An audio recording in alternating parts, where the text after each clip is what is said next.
When did you become the very thing you swore to destroy? Drank a shit ton of milk when I was a kid because I believed lactose intolerant people were wimps. Lo and behold, I'll shit my pants if I have a glass of milk nowadays. There is lactose-free milk, yo. That's all that we buy in this house. 3 kids, wife and me. All lactose intolerant. I make video games and 95% of my career have been on consoles. Had to help out a team at work a few years back with a mobile game and they made me add in the bit where the pop-up comes up asking you to rate the game. I died a lot inside then. Much better than those dickheads adding ads with no close signs. I hope they get an ad too. You know those adverts where 2 people yabber back and forth. I invented those. Homer immediately punches him in the face, chuckles, "Heh, happens all the time, you know what to do." When I got put in charge of people at work I said I was gonna be a cool boss. And then I realized that there's a lot more to it and OMFG these idiots are fucking up and I have to answer for it. This hits home. Working from the bottom you make good friends and you all swear you won't be the dickhead who is the boss. Then you get promoted and become that dickhead. The way I see it is to take the knowledge you got from your boss and don't do the dumb stuff you hated, but all in all you just gotta be the boss, not a Michael Scott. I think the difference between a good boss and a bad boss is misunderstood. A good boss identifies the issue and communicates the issue to the subordinate. They allow the subordinate to offer an explanation, new angle, or solution. See the Crucial Confrontations book. A good boss allows their employees to work. Progress reports are great, but a good boss does this one-on-one or via duct email in lieu of meetings 95% of the time. A good boss sees their role as removing obstacles to help their employees excel. A good boss helps employees see where they've gone wrong and how to fix it. A good boss doesn't shy away from firing the worker who gets things wrong a lot and doesn't improve. Even if they are the nicest, bring cupcakes, and have sob story.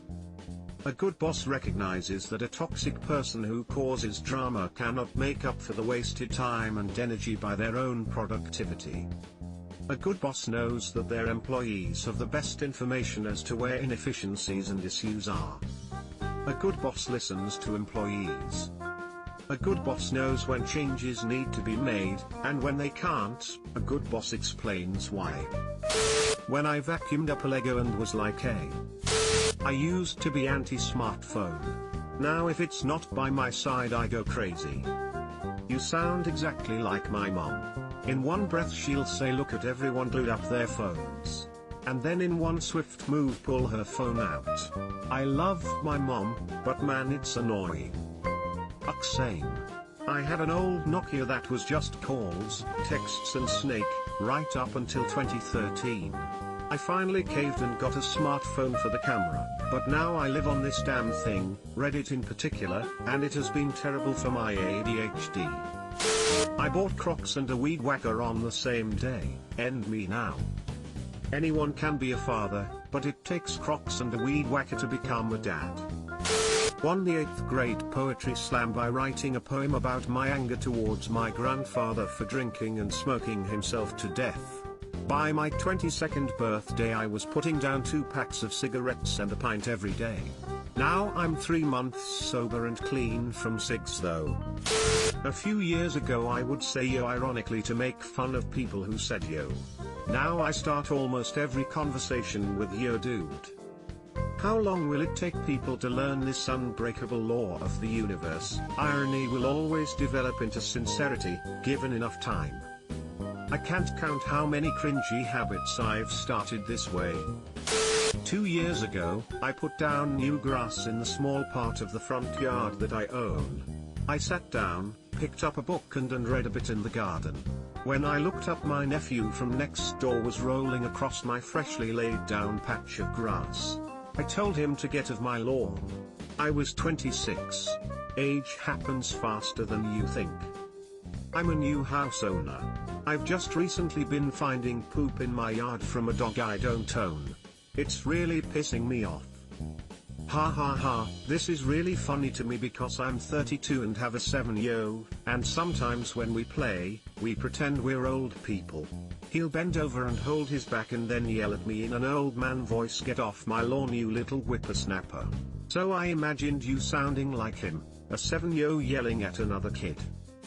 I tried to quit smoking using Chantix in 2008-2009. It didn't work because the nightmares were so graphic and scary. I had 2 before I stopped taking it.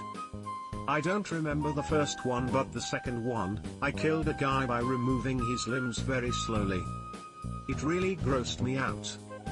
Didn't realize I was capable of that sort of barbarity even in some unlocked portion of my mind. Now I do autopsies for a living. It's weird that elements of my absolute worst nightmare is part of my day-to-day. Had a cop ask me to remove a guy's hands a couple weeks ago, and it's literally not even crossed my mind a second time until just now. That's when I realized my passion for dismembering bodies. Kinda weird thing but relevant. My dad quit using Chantix like 8 years ago and had the vivid dreams too. I'd cry, but he really liked them, so much so that he joked about smoking so he could take Chantix to quit again. When I picked up smoking at the age of 17. Same here, but I took it up at 16. Best friend and I always swore we wouldn't, and we were constantly bugging her dad and my mum to quit. Both of us ended up as smokers and eventually both our parents quit. All on this thread, never give up the fight. I started at 16 too. Tried to quit many times, eventually came to believe that quitting would never stick. Finally quit for good at age 32. 3.5 years cigarette free. I always said I hated people who were just content in their jobs and didn't want to rise up. I love the work I do, and I want to get to the highest skill set of it, but frankly I'm not sure if I am interested in a real promotion at this point in my life. Edit, I see a lot of questions asking why I would hate people for being happy. Younger me was selfish and didn't understand happiness in a job, only money. In my previous career I practically killed myself to get and work at management level, burned out at 25 even though I was passionate about the work. Now I'm in a new field and truly enjoy all of the work I do. And I get it. Putting in time doing something you enjoy and being appreciated for it means everything. That's how I've always been, cause what's the point in working yourself to death? That would be wasting my life and my time with my friends/family. There's so much I have left to do in this lifetime. A job just allows me to do those things. Smile. Edit, for those of you telling me climbing ranks equals more money, less work to do. I know, haha. I'm just in one of those fields where you want to stay close to the work. Therapy. Subscribe for more hot Reddit takes in your inbox, guaranteed.